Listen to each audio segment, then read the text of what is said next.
सिंध जी तारीख़ ते तहक़ीक़ जे सिलसिले में आउं रुख़ सिंधी अवां सां मुख़ातिबु आहियां। अवां भेनरुनि भाउरुनि दोस्तनि ऐं साथियुनि खे मुंहिंजे तरफ़ां सलाम।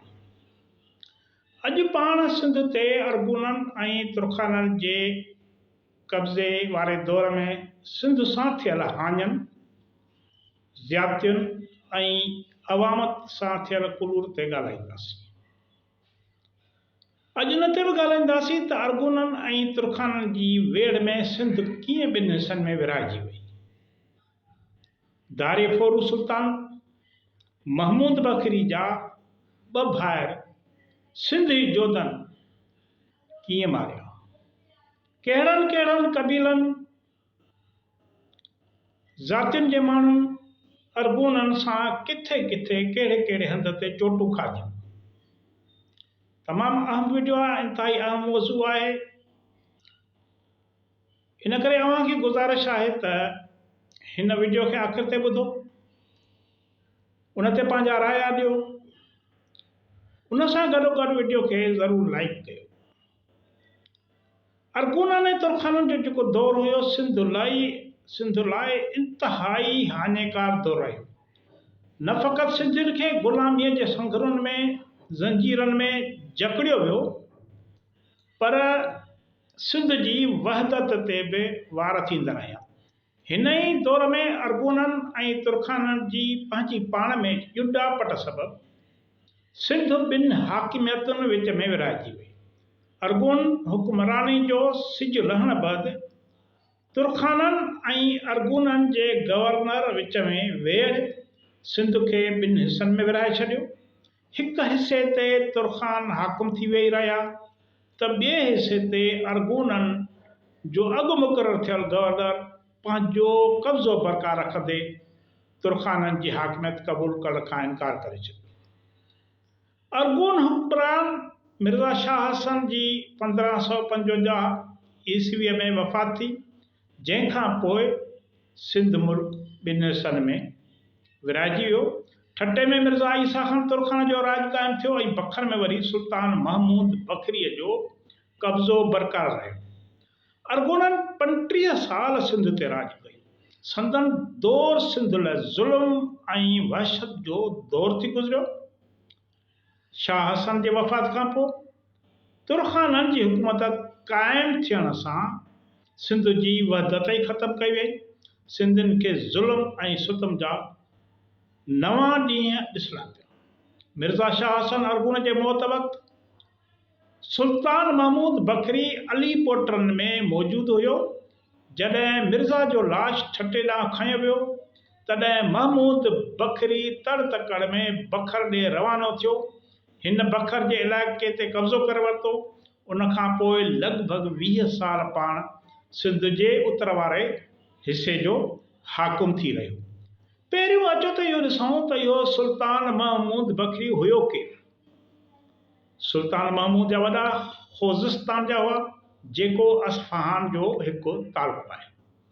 सुल्तान महमूद बखरी 14 सालनि जी उमिरि में शाह बेग जे लश्कर में शामिल थियो।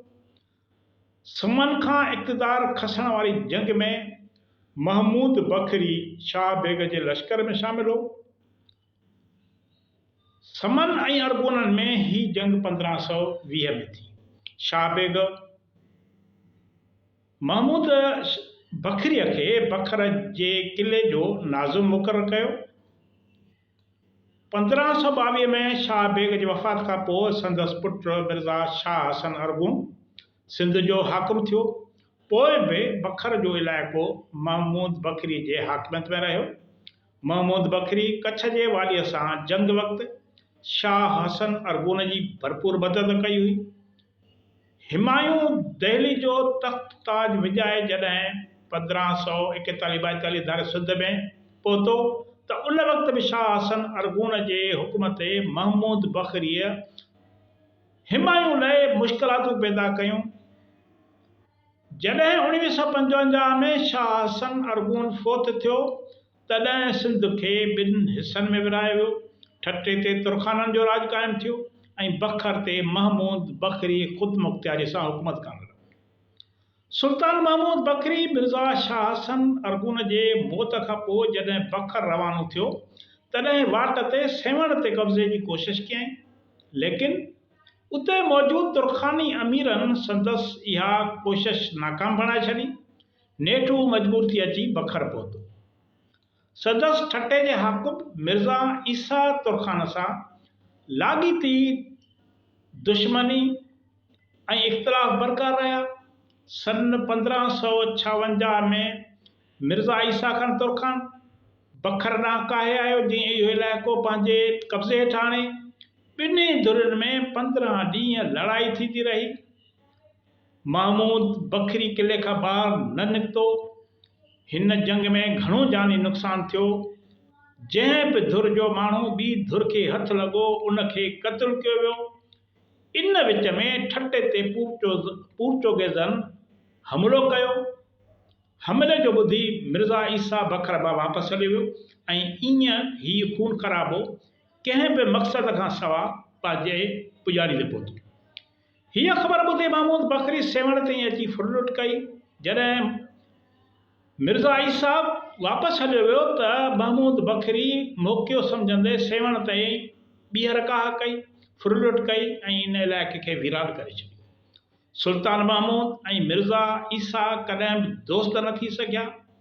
1560 में मिर्ज़ा ईसा जो पुट मोहम्मद बाक़ी बग़ावत करे वालिद ऐं भाउरनि खां जुदा थी अची बखर पहुतो। सुल्तान महमूद हिन खे पनाह ॾिनी ऐं हर तरह सां आजिया कई। 1562 में मिर्ज़ा ईसा खान तुर्खान जो पुट मोहम्मद सालिह ठटे में मारिजी वियो। तॾहिं मोतबर अमीरनि खे मोकिले सालिह जे मौत जी तहज़ियत कयईं ऐं मोहम्मद बाक़ीअ जा गुनाह माफ़ करण जी सिफारिश पिणु कयईं। 1565 में अरगुननि मिर्ज़ा ईसा सां बग़ावत कई। फ़सादियुनि खे मिर्ज़ा बाक़ी तुर्खान मुंहुं ॾिनो। कुझु माण्हुनि भॼी अची सुल्तान महमूद बखरी वटि पनाह वरिती। कुझु महीननि खां पोइ बाग़ियुनि खे तयारु करे सेवण जे मुहासिरे लाइ रवानो कयईं, जिन खां पोइ मिर्ज़ा ईसा पाण अची उतां कढियो। सन 1565 में मिर्ज़ा ईसा तुर्खान पंहिंजे तबई मौत मोह। पोइ ठटे ते संदसि पुट मिर्ज़ा मोहम्मद बाक़ी तुर्खान हुकूमत ते बीठो। महमूद बकरी पंहिंजे पूरे दौर में मुख़्तलिफ़ सिंधी क़बीलनि सां जंग जी हालत में रहियो। हिन सिंधियुनि खे पूरी ताक़त सां चिथण जी कोशिश कई। महमूद बकरी सां सिंधी बि हर वक़्तु जंग जे हालत में रहिया। मौक़ियो मिलंदे देश धणी हिन जे फ़ौजनि मथां हमला शुरू करे ॾींदा हुआ ऐं कुझु इलाइक़नि ते कब्ज़ो करे वठंदा हुआ, यानी उहे इलाइक़ा धारे दुश्मन खां वापसि वठंदा हुआ। तारीख़दाननि मूजिबि महमूद बकरी पंहिंजे हुकूमती दौर में समन जे हमलनि खे मुंहुं ॾींदो रहियो। हिन वीरान थियल बकर ऐं माथियल जे तालकनि खे बि आबाद कयो। मीर मासूम लिखियो आहे त हिन अहिड़ो त इंतज़ाम रखियो जो वरी का बि बग़ावत न थी, पर ईअं न आहे। पर असल में सुल्तान महमूद बकरी पंहिंजी हाकमियत जे दौर में कॾहिं बि सुख न सुधो। ॾहरनि, माछियुनि, धारीजनि ऐं ॿियनि क़बीलनि सां संदसि मुक़ाबिला जारी रहिया, जंहिंमें सिंधी वॾी बहादुरी सां वेड़ कंदा रहिया। सिंधियुनि जे हमलनि में सुल्तान महमूद बकरीअ जा ॿ भाइर बाबा अहमद ऐं अब्दुल फताह बि मारिजी विया। सुल्तान महमूद 84 साल उमिरि माणी ऐं 30 मई 1574 ते लाॾाणो करे वियो। हिन जो दौरु सिंधियुनि लाइ नफ़रत जो दौरु रहियो। हिन जे दौर में सिंधियुनि सुख जो साह न खयो। हर वक़्तु हिन जे लश्कर जे फुरलुट खे मुंहुं ॾींदा रहिया, उन्हनि सां मुक़ाबिला कंदा रहिया, पंहिंजूं जानियूं क़ुर्बान कंदा रहिया ऐं संदन जान बि वठंदा रहिया। अव्हां जी वॾी वॾी महिरबानी। ईंदड़ वीडियो ताईं इजाज़त ॾींदा।